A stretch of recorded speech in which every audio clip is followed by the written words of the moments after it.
విశాఖ దక్షిణ నియోజకవర్గ కూటమి ఎమ్మెల్యే అభ్యర్థి వంశీకృష్ణ శ్రీనివాస్ తన పార్టీ కార్యాలయంలో శ్రీ క్రోధినామ సంవత్సరం ఉగాది వేడుకలు మంగళవారం ఘనంగా నిర్వహించారు.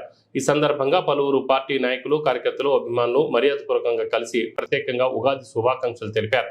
అనంతరం విక్టరీ మీడియాతో ప్రత్యేకంగా మాట్లాడుతూ నియోజకవర్గంలోని ప్రజలందరికీ నూతన ఉగాది సంవత్సర శుభాకాంక్షలు తెలిపారు.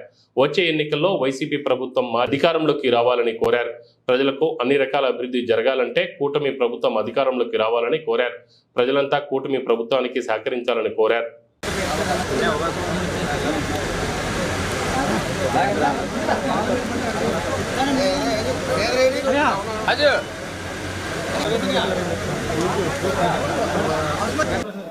విక్టరీ మీడియా యాజమాన్యానికి, సిబ్బందికి ఉగాది శుభాకాంక్షలు.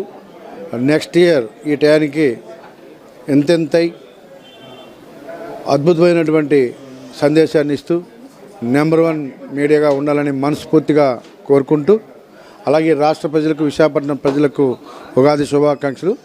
ఈ ఉగాది నుంచి ప్రజల జీవితాలు వెలుగు నింపాలని, అద్భుతంగా ఉండాలని ఆ దేవుని మనస్ఫూర్తిగా ప్రార్థిస్తూ ఉన్నాను. ముఖ్యంగా ఈ ప్రభుత్వం మారి ఈ రాష్ట్రం అభివృద్ధి పనులు నడిచే విధంగా, ఈ రాష్ట్ర ప్రజల అభివృద్ధి పనులు నడిచే విధంగా, ఆర్థికంగా, సామాజికంగా ఎదిగే విధంగా ఆ దేవుని యొక్క ఆశీస్సులు ఈ సంవత్సరం నుంచి ఈ రాష్ట్ర ప్రజలకు ఉండాలని నేను మనస్ఫూర్తిగా కోరుకుంటున్నాను.